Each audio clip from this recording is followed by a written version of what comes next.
avez zappé sur la meilleure chaîne d'information RDC. Merci de nous recevoir chez vous.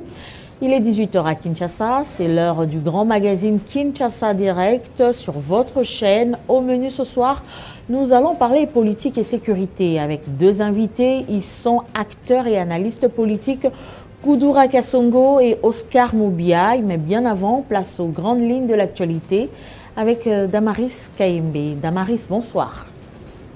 Bonsoir Grâce, mesdames et messieurs, bonsoir. Place à l'actualité sur Télé 50.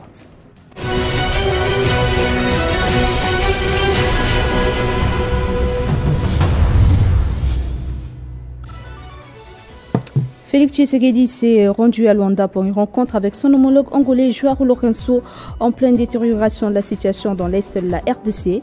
Sur la présence angolaise, le chef de l'État congolais est resté quelques heures dans la capitale angolaise où il s'est entretenu avec Joao Lourenço au palais présidentiel de la ville haute. Lentement mais sûrement, la conférence épiscopale nationale du Congo et l'Église du Christ au Congo tendent vers la fin de consultations de forces sociopolitiques congolaises et de chefs d'État régionaux autour du projet Pacte social pour la paix et les bien vivre ensemble en RDC et dans les Grands Lacs. L'initiative vise à mettre les Congolais ensemble en vue de faire face à la crise sécuritaire qui traverse le pays. Les deux confessions religieuses ont présenté ce lundi leur plan de sortie de crise à William Ruto, président du Kenya et président en exercice de la communauté des États d'Afrique de l'Est. Il compte rencontrer également l'ancien président kenyan Uhuru Kenyatta, médiateur dans le cadre du processus de Nairobi.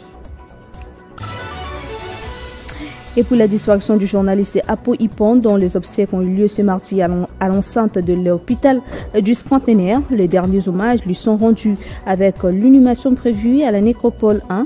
La cérémonie funéraire a eu lieu en présence du président provincial de l'UNPC Kinshasa, Jean-Marie Kassomba, ainsi que l'inspecteur général de finances, l'IGF Jules Alinguete. Apo Ipon était chef de bureau à l'inspection générale de finances à la division presse. Il a été aussi journaliste à la télévision nationale. Prenant la parole, Jean-Marie Kassomba a rendu hommage à Apo Ipon. Tous ces grands titres vous seront développés dans notre édition de 19h avec Nathalie Yok à la présentation. Entre-temps, Kinshasa Direct se poursuit avec Grâce Salam. Retrouvez toute l'actualité en continu sur www.tele50.cd. Agression rwandaise, quelles sont les pistes de solutions pour sortir de cette crise? On en parle tout de suite avec un invité.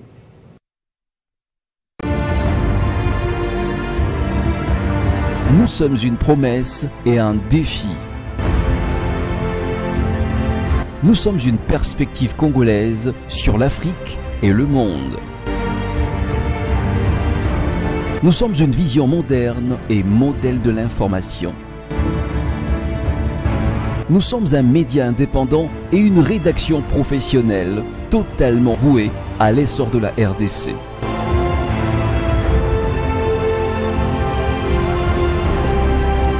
Notre objectif ultime reste le même, celui de vous rendre un meilleur service de l'info.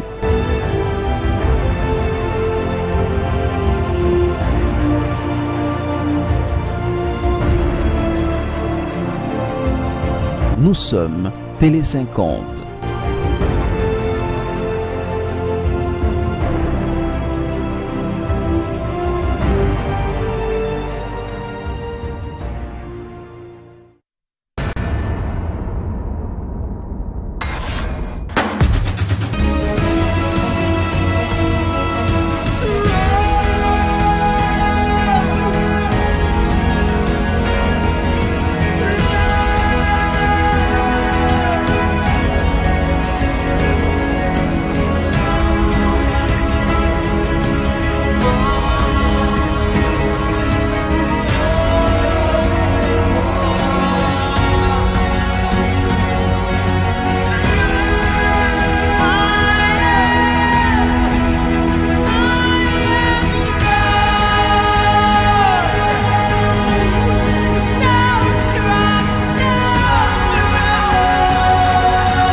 Il est acteur politique, éditorialiste politique. Monsieur Koudoura Kassongo est notre premier invité. Bienvenue.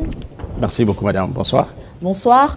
L'actualité reste dominée par la situation sécuritaire dans l'est de la RDC.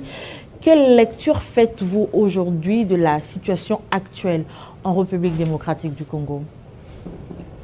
D'abord, je vous remercie de me recevoir ce soir pour apporter mon analyse, mon évaluation sur la situation politique du pays, qui n'est pas la première.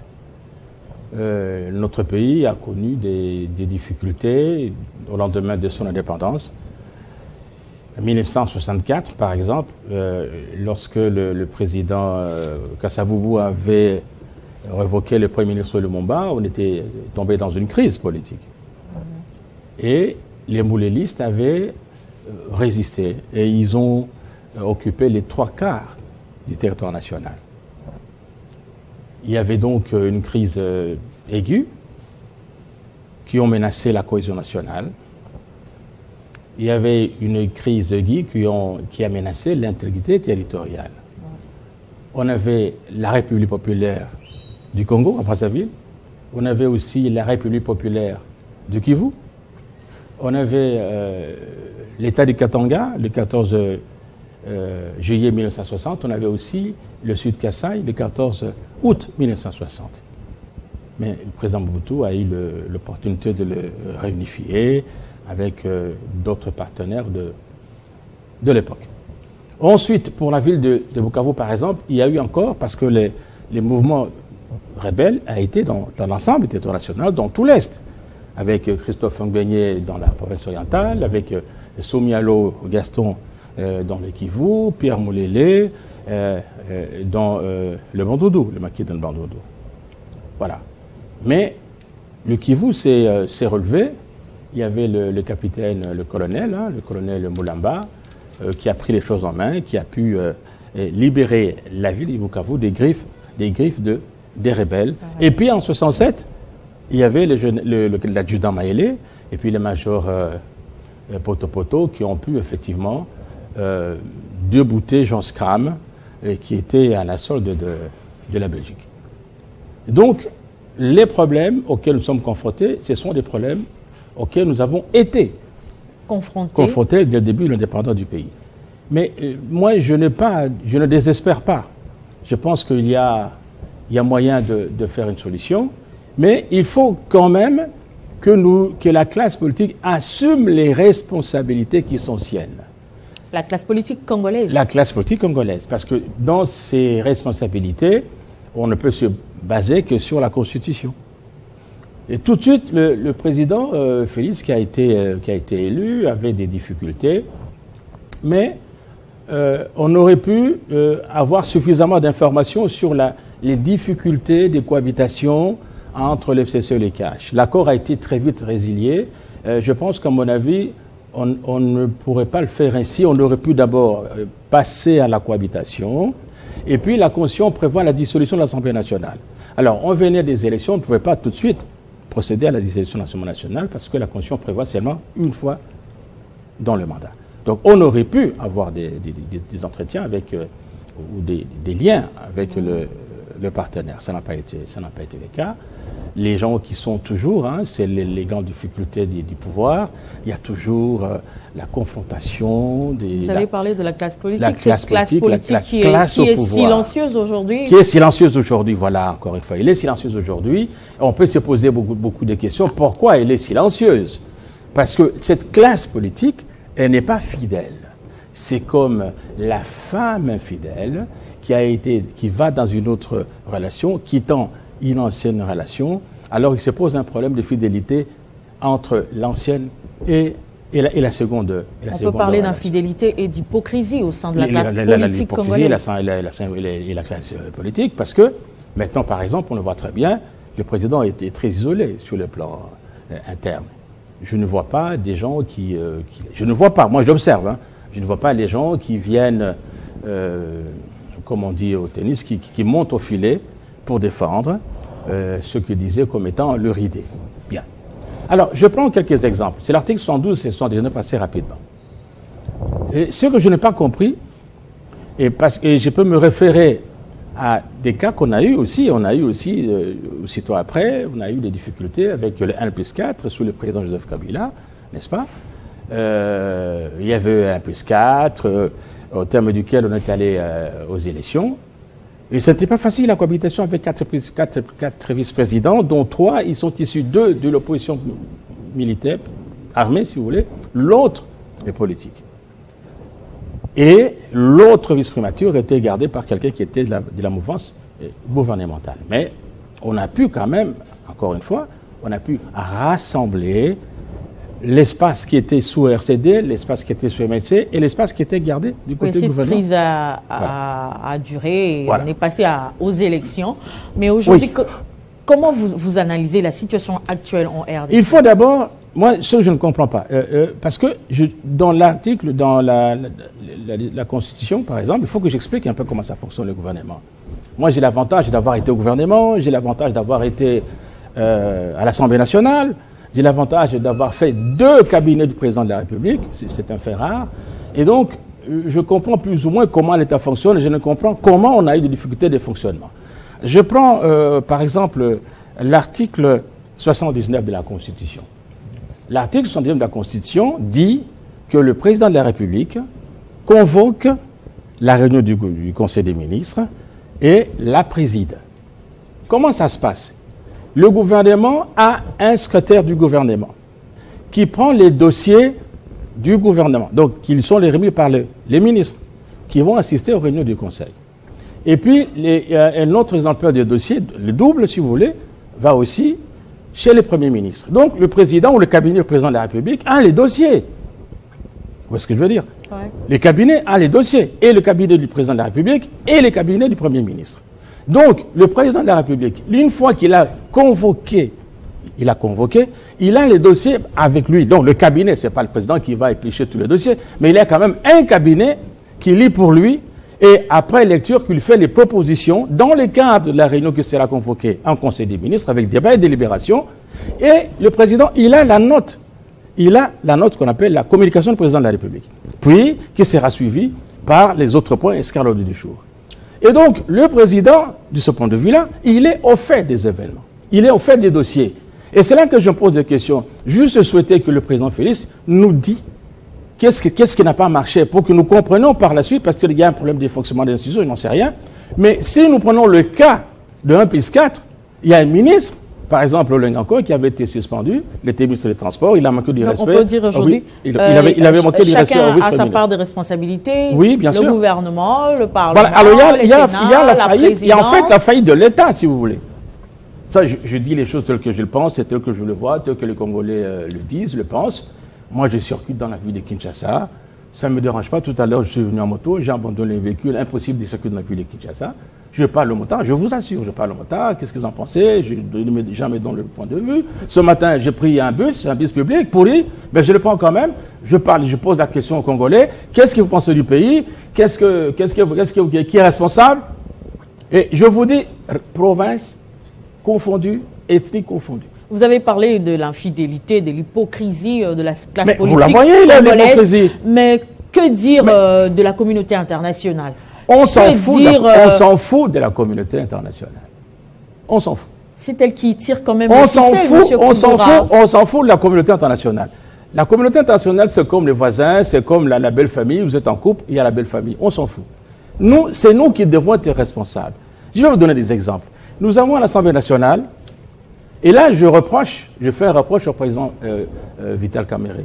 On a investi les gouvernements, et on se rend compte maintenant aujourd'hui que le gouvernement ne devait pas être investi parce qu'on s'aperçoit aujourd'hui que, par exemple, l'armée et les FARDC n'ont pas le budget. Vous vous rendez compte? Mais le gouvernement a été investi. Il y avait la politique générale de Madame le Premier ministre, et à la suite de cette politique générale qui avait été présentée à l'Assemblée nationale, elle a été investie. Et maintenant, ce sont les Congolais, et même les fidèles d'ailleurs dans un État laïque, qui vont commencer à faire des cotisations pour donner l'armée. D'abord, ils vont en donner combien? La plupart des Congolais sont au chômage, ou ils sont mal payés, etc., etc. Donc, on n'aura pas assez d'argent pour donner aux militaires. Ce n'est pas comme ça que ça fonctionne. L'armée doit avoir son budget. Donc là, il y a un échec. Il y a un échec par rapport à l'article 91. Donc on peut parler d'une crise congolaise. Il y a eu la faillite. Il y a la faillite. Je ne peux pas comprendre que lorsqu'on a plus de 400 députés à l'Assemblée nationale, parce qu'il y en a 500, la majorité c'est la moitié plus 1, c'est 50 plus 1. On a la majorité à l'Assemblée nationale. On a la majorité au Sénat, dans les deux chambres. Donc le président, il a tout le pouvoir. Alors comment ça ne marche pas? On ne contrôle pas. Comment expliquer que dans notre pays, je vous assure, moi j'étais journaliste, j'étais à votre place quand Mobutu était là, je n'ai jamais vu la sortie des fonds comme c'est le cas aujourd'hui. Comment ça se fait que, quand vous lisez la presse, il y a 50 millions, 350 millions, 500 millions, 700, comme ça. Ça, c'est ce qui est porté à l'opinion du pays. Vous pensez que les Congolais sont contents? Le Congolais n'est pas content. Vous avez dit tout à l'heure, vous vous en mais foutez pourquoi de la communauté internationale. Mais la communauté internationale, il n'y a pour rien. La communauté internationale, on s'en fout complètement. C'est la communauté internationale qui lui faut la guerre. D'ailleurs, moi, je pense, je dois dire au président Félix, qu'il oublie la communauté internationale. C'est qui la communauté internationale? C'est l'Occident, c'est les 5 États permanents, membres permanents du Conseil de sécurité, la France, la Grande-Bretagne, le Canada, les États-Unis et la Russie. Le président de la République était hier en Angola pour rencontrer le président. Ça ne sert à rien. Au sujet de la crise en RDC. Ça ne sert à rien de mon point de vue, que ce soit l'Angola, la Tanzanie. C'est nous qui devons nous assumer. Nous devons avoir un État qui fonctionne. Donc vous êtes pour le dialogue prôné par la CENPO et les CC? Le dialogue, moi j'ai fait un travail de licence spéciale en sciences politiques. Je parlais beaucoup de dialogue. Il y avait le dialogue de Madagascar, il y avait le dialogue de Mbandaka, il y avait le Conakry, là. Il y avait le dialogue de Louvain, etc., etc. Ça n'a rien donné. Sous musée, il y avait aussi le débat national. Il y avait aussi les consultations populaires sur Mobutu. J'étais consultant là-bas. Il y a beaucoup de dialogues comme ça. Il y avait le dialogue de PC. Rien attendre non, c'est pas dialogue. Je souhaite. Des consultations. Ça ne va rien donner. Ça ne va rien. Il y a une crise profonde en ce qui concerne le fonctionnement de l'État. Mais comment résoudre cette crise alors, puisque vous vous en foutez de la communauté internationale? Vous estimez que il y a des solutions. Il faut arrêter la saignée des fonds publics. Il faut arrêter la saignée des fonds publics. On a dit que nous étions à 16 milliards, oui ou non? L'ancien régime avait laissé les budgets, je pense, à 4 milliards jusqu'au 2019. On est à 16, du fait de ce qu'on appelle les super profits. Super profits, ça veut dire quoi? Ça veut dire que quand vous êtes, par exemple, dans l'économie extractive, vous vendez du coltan, etc., les TNT, les 3T, vous le vendez. Si vous estimez que vous devez avoir, vous déclarez, hein, que moi j'espère avoir un budget les recettes de 1 milliard, par exemple, et vous en avez 2 milliards. Vous passez de 1 milliard à 2 milliards sur le plan concret. Donc, vous faites du 100%. Eh bien, le code minier prévoit que vous payez 50% au trésor public. Mais monsieur c'est ça qui fait que l'argent... Non, on a de l'argent ici. Ben oui. Il y a urgence. Mais vous allez faire comment? Alors, comment ça va faire quoi? Que faire pour sortir de cette crise? Moi, je ne peux pas comprendre. Que faire pour arrêter la rébellion qui avance? Alors, mais est-ce que quand on gère un État, on n'a pas la politique de la nation? On a la politique de la nation, c'est l'article 91, madame. Le Premier ministre élabore la politique de la nation, n'est-ce pas? Et en concertation avec le président de la République. C'est l'article 91. Donc, dans la politique de la nation, on doit savoir quelle sera la défense de la nation, est-ce qu'on doit changer les partenaires? Nous avons des partenaires. Nous ne sommes plus dans un monde... partenaires, vous avez parlé... Nous ne sommes plus, nous n'avons plus un seul partenaire. Le monde n'est plus monopolaire. Le monde n'est plus monopolaire. De mon point de vue, si j'étais proche de M. le Président Félix, eh bien, vous allez au BRICS. Les Russes étaient avec le Congo depuis 1885. Hein. Ouais. Parmi les 14 États qui ont signé la création de l'État indépendant du Congo, les Russes en font partie. La Russie en fait partie. Vous voyez? Jusqu'à aujourd'hui, nous avons des relations diplomatiques avec le reste. Mais les Occidentaux, ils ont pillé les minéraux. Les Occidentaux sont des receleurs des minéraux du Congo. Vous n'allez pas aller vers eux quand même pour penser qu'ils vont nous aider à avoir la paix quand même. C'est pas vrai. Vous pensez, vous êtes une dame, vous êtes mariée, et la belle famille ne veut pas de vous. Vous croyez vraiment cette belle c'est votre belle famille qui vous déclare la guerre. Il va vous aider à ce que votre mari revienne. Mais à ce stade, on a l'impression que la RDC est seule. Le président Tshisekedi est seul. Bien entendu. D'où viendra la solution? Moi, je pense je pense, s'il y a dialogue, c'est pas un dialogue avec comme j'ai lu, avec quelques 2 pays, 3 pays, parce que on n'a pas lu il y a le rapport, quand je faisais mes analyses dans un forum de médias, on a dit que les belligérants, donc il y avait le Rwanda, l'Ouganda et d'autres États, avaient mis en place des mécanismes qui permettaient de contrôler les institutions de la République. Ça a été dit depuis 2003. Ça a été dit. Mais nous ne lisons pas. Mais ça ne sert à rien. Les autres, je prends le cas du pays de l'AES, qu'on appelle de l'AES, l'Alliance des États du Sahel. Est-ce qu'ils vont négocier avec l'Occident? Il faut assumer, quand vous êtes au pouvoir, quand vous êtes en politique, surtout au niveau des responsabilités qui sont celles du président Félix, il ne faut pas avoir peur de la mort. La mort, elle arrivera d'une manière ou d'une autre, elle arrivera par la maladie, elle arrivera par un coup de force, elle arrivera par une conspiration, de beaucoup de manières. Mais au moins, la nation vous saura gré de l'avoir sauvé, d'essayer de la sauver. À ce stade, comment sauver la nation? Par faire la guerre ou dialoguer? Dialoguer avec qui? Entre Congolais d'abord. Ils vont faire quoi? Mais quand l'État fonctionne, on n'a pas besoin de dialogue. Poutine n'a pas de dialogue avec les Russes. Il y a un gouvernement qui est en place. Il y a un président qui a été élu, j'imagine, qui a été élu. Il a un mandat, n'est-ce pas? Et si le Premier ministre n'est pas à la hauteur de sa tâche, qu'est-ce qu'on fait alors? On va regarder comme ça? Alors, selon vous, on peut énumérer vos pistes de solutions. Quelles pistes de solutions? Mais moi, je dis, lorsque le gouvernement ne lui donne pas les résultats escomptés, qu'est-ce qu'on fait? Qu'est-ce qu'on fait, madame? Vous virez le gouvernement? Vous virez? Vous prenez d'autres. Il y a beaucoup de Congolais qui peuvent travailler. Vous pouvez faire partie de ces gouvernements. Vous avez des idées. Nous avons des idées. Pourquoi garder un Premier ministre? Je donne ce exemple simple. Quand nous suivons les propos des militaires, je prends seulement ce cas-là, les militaires qui sont au fond, ils ne sont pas payés. On a vu des images des militaires qui transportent leurs camarades à dos. Il n'y a pas de gouvernement. Il n'y a pas de civière. Il n'y a pas de civière. Mais renforcer d'abord, il y a un problème de budget. C'est complètement ridicule d'aller faire des cotisations au niveau de l'Église, comme je l'ai vu. C'est complètement ridicule. Et c'est même une honte, parce que ce que nous ne savons pas, tout ce que vous montrez dans les médias, dans les réseaux sociaux, vous montrez à l'ennemi vos faiblesses. Donc, les Congolais sont à un niveau tel que l'armée n'a pas de moyens. Et on fait des cotisations. Est-ce qu'on va nous prendre au sérieux là? Il faut, la République a de l'argent.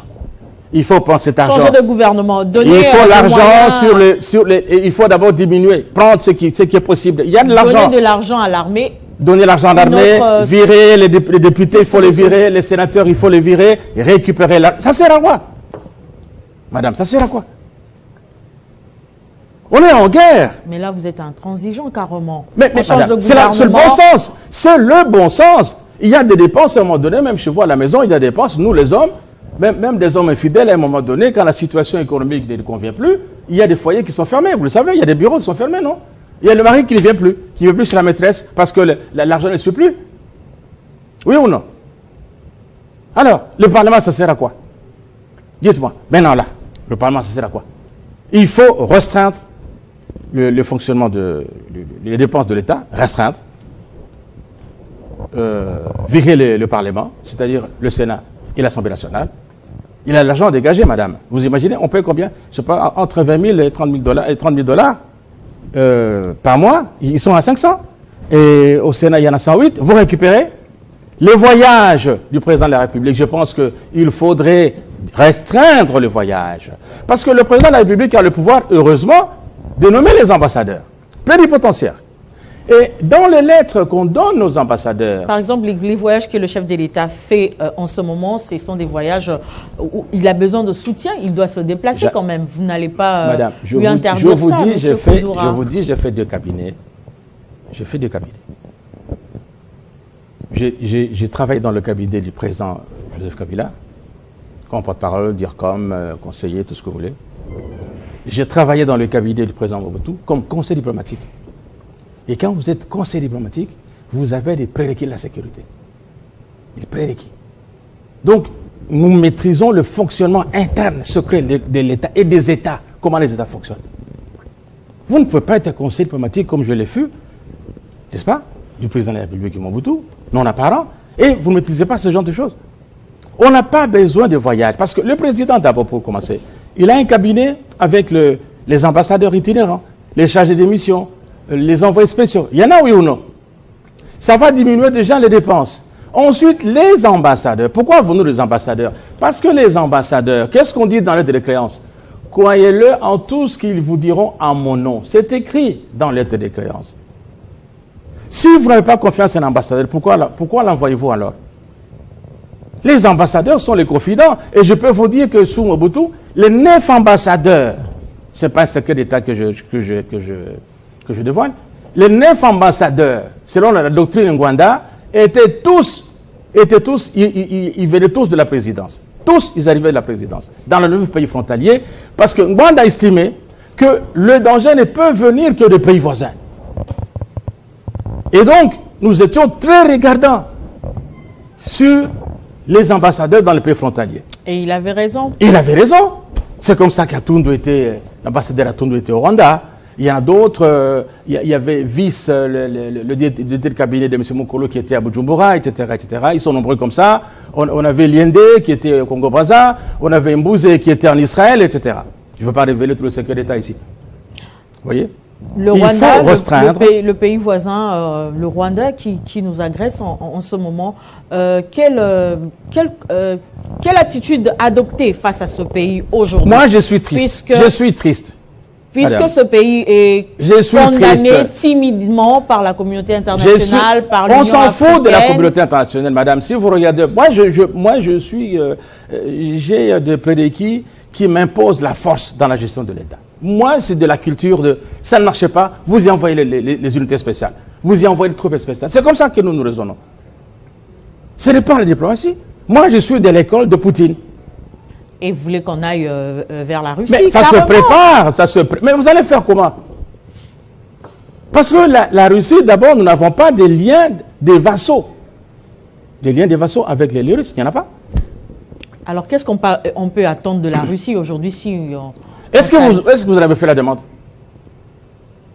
Vous avez fait la demande. J'ai vu le ministre Kabanda qui était parti, le ministre Kabanda qui est médecin de l'armée, qui était parti en Russie. Je n'ai pas compris pourquoi on était en train de filmer, etc. Le séjour du ministre à la défense à l'extérieur. Je ne sais pas pourquoi. Ça ne se fait pas. Vous voyez? Je vais vous donner 2-3 aspects. J'entends ici, nous sommes infiltrés.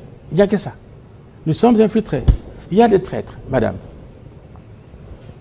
Je le dis devant la communauté de renseignement. L'infiltration et les recrutements font partie des stratégies des services de renseignement. Ça veut dire que nous n'avons plus de services de renseignement dans notre pays. Et lorsque un pays s'effondre, comme il s'effondre maintenant, ça veut dire que nos services ne fonctionnent pas. J'assume ce que je dis. Qu'il s'agisse de renseignement militaire ou de renseignement civil, des GM... Là, vous êtes dans vos pistes de solutions pour... Mais il faut résoudre, quand vous avez la fièvre, il faut savoir ce dont vous souffrez, madame. La fièvre, c'est une alerte. Là, nous avons l'alerte. Mais quelle est la maladie? Alors, ça viendra après le dialogue. Pour moi, s'il y a dialogue, ce n'est pas le dialogue seulement avec les belligérants, c'est le dialogue avec tous les Congolais. On doit vous écouter, pourquoi ça ne marche pas. On doit l'écouter, mon frère qui prend des images, pourquoi ça ne marche pas.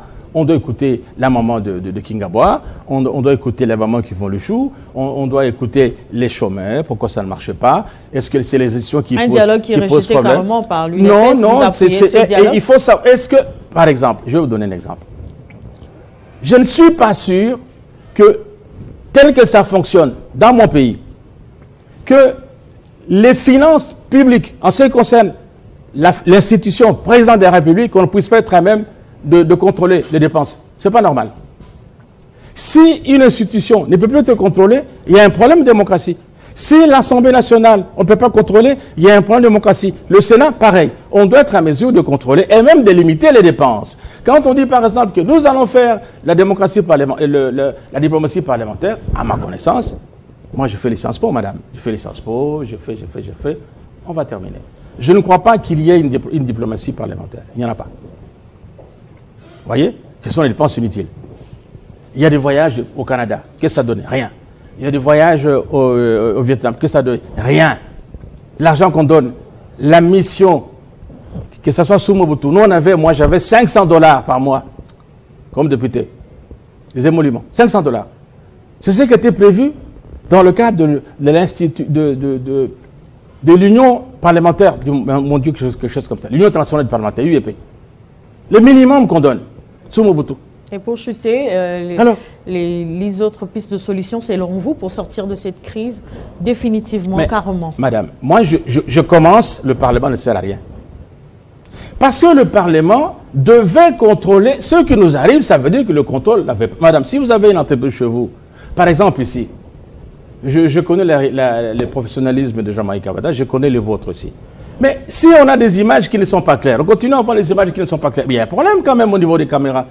Soit il y a un problème au niveau du matériel, soit il y a un problème au niveau de preneur de vue, soit au niveau de la régie. Changer de gouvernement, carrément. Révoquer le gouvernement, révoquer le Parlement, Assemblée nationale, le Sénat, restreindre l'équipe, quitte au président de voir avec qui est qui. Il a des contacts, il est mieux informé que moi. Moi, je suis que l'observateur. Et puis, prendre des contacts. Vous ne pouvez pas gérer un État comme celui-ci, ça prend des contacts les plus efficients. Les contacts. Et les contacts, ce n'est pas les voyages. Ce sont les chargés des missions. Ce sont les anciens analystes. Et dans ce pays, il y a des gens intelligents. Il y en a. Mais en ce moment-là, il y a urgence, M. Kodoura. Moi, je n'ai pas de solution miracle.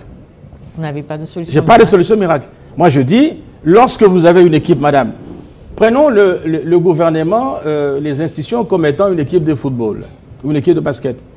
Il y a des joueurs qui viennent, qui jouent. Il y a les règles du jeu, n'est-ce pas, qui sont respectées. Mais s'il n'y a pas un résultat optimal, on fait comment? On vire l'équipe. Et d'autres ajoutent même les coachs.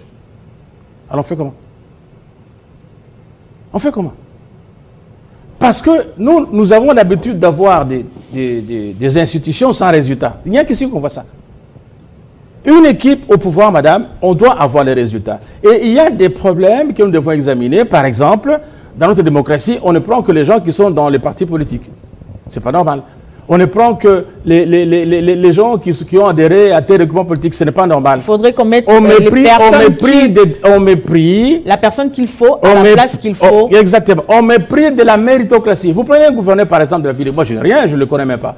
Mais quand je viens, je vous assure, j'ai laissé le véhicule sur la voie publique. Je ne peux pas rouler. Il n'y a pas de solution. Parce que le choix, ce n'est pas un choix judicieux du gouverneur. Il n'y a pas de résultat. Ça fait 3-4 mois qu'il est là. Aucun résultat, on est là, on tourne en rond, parce qu'il a été proposé par un parti politique, loin des critères de gestion. Loin des critères de gestion. Non, on veut des résultats qui viennent du village ou qui ne sais pas, qui des partis personnels ou pas, peu importe. On veut, les Congolais veulent des résultats, madame. Et pour chuter? Eh bien, moi, je pense que la situation n'est pas désespérée. Je pense que la situation n'est pas désespérée. Je vous ai parlé du cas du président Mobutu, 3/4 du pays, il a récupéré, il a réunifié. Je crois que le président Félix, il prendra, c'est à lui de voir s'il sera à mesure de trouver une solution ou pas. Moi, je n'ai pas à proposer, je ne suis pas dans le secret de Dieu. Mais je dis tout simplement, lorsqu'il n'y a pas de résultat, il faut en tirer les conclusions. Voilà. Merci d'avoir répondu à notre invitation. Je vous remercie de m'avoir reçu, madame, de m'avoir donné l'opportunité de donner cette petite contribution. On va prendre le deuxième invité.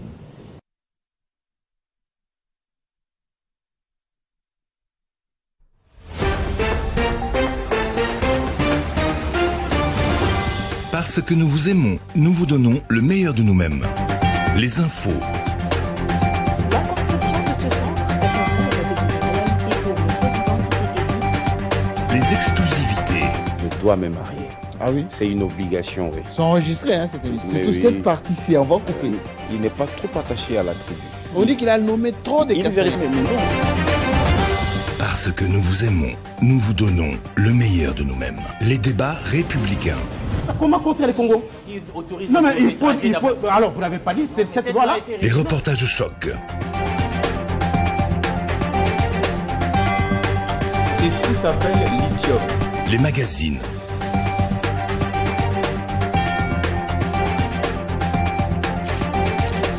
Télé 50.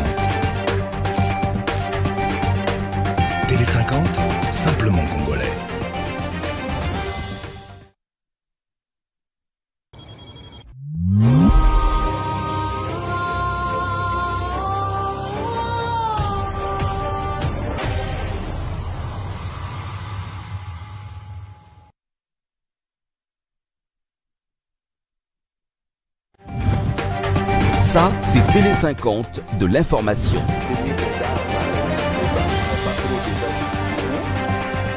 Ça, c'est Télé 50 de la culture.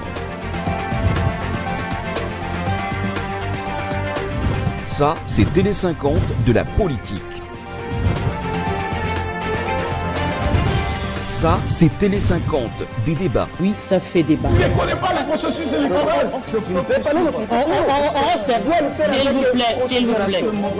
vous plaît, monsieur Mopil.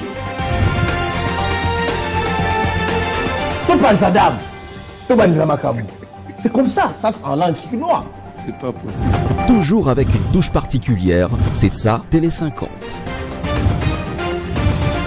Télé 50, simplement congolais.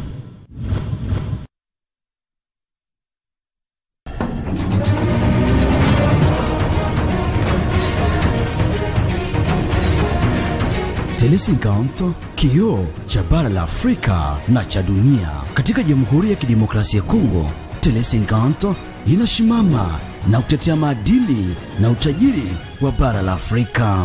Tunaunga mkono taasisi za Kongo huku tukisherehekea utamaduni wetu, uzalendo na kujitolea kwetu kwa demokrasia. Chini ya mkurugenzi mkuu wa kituo cha habari na televisheni Jean-Marie Kasamba, tunakupa jukwaa linaloakisi utajiri na utofauti wa bara letu la Afrika. Jiunge nasi kwenye safari hiyo hiyo kupitia maadili ambayo yataunganisha na hadithi zinazotutia moyo za Jamhuri ya Kidemokrasia ya Kongo na za dunia. Tele 50, sauti yako, mustakabali wetu. Tele 50, simplement congolais.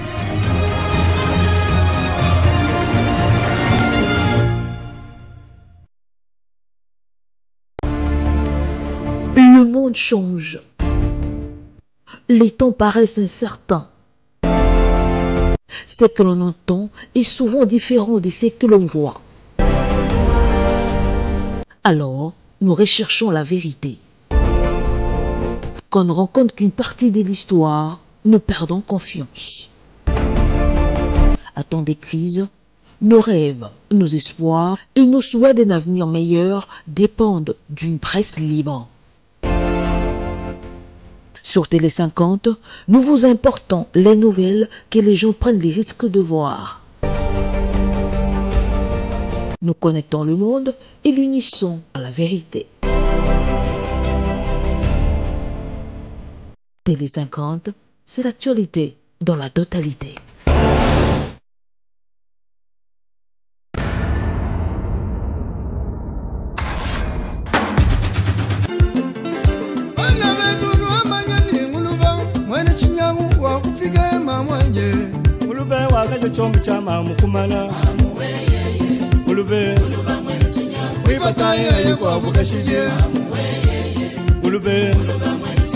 Ulubakela makota mulwe Ulube Wamilai aibende kashidi Ulube Uluba mwaina bukoya wa kashidi Ulube Unyema kanani bitochi bisukala Ulube Wakaji numa ichende na ni nyuma yende ya makoye ya mulona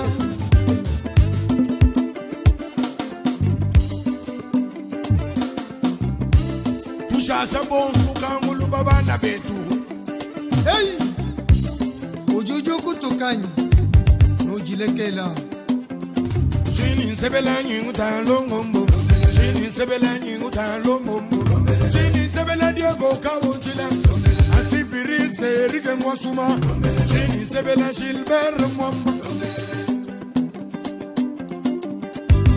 Ushasha washa mwende Ashaka nguluba Shinya okambala les solutions diablées Mwena shinga yenda wakulwa Asha ngulube ngulube ngulube yo ngulube Oscar ngakuchile ngulube baleka ngakuchile ngulube ngulube yo ngulube winese ngakuchile kolo wabishunchile mwaende Sha ngulube ngulube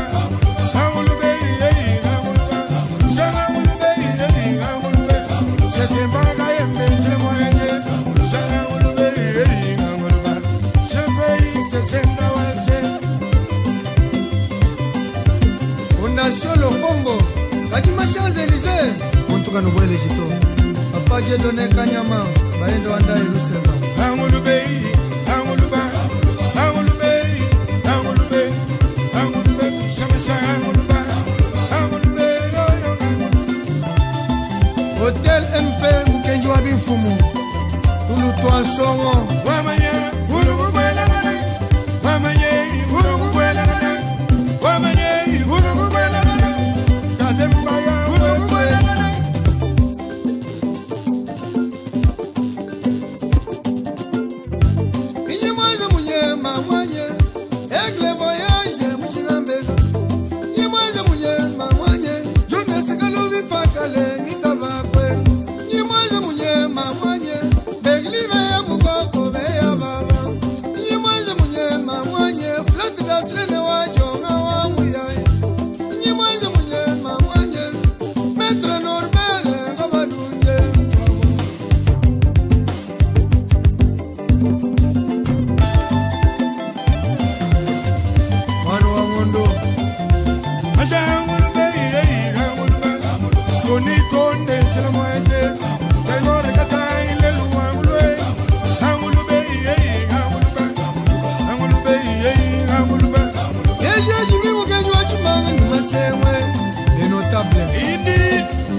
Dan Kabongo, Mwenyampale wa Pretoria.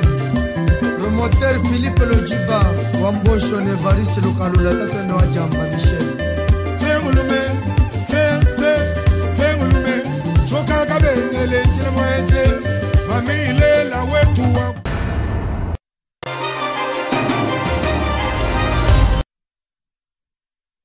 Bloqué dans les embouteillages graves de Kinshasa, le deuxième invité n'a pas pu nous rejoindre sur ce plateau. On va donc boucler ce magazine Kinshasa Direct de ce mardi.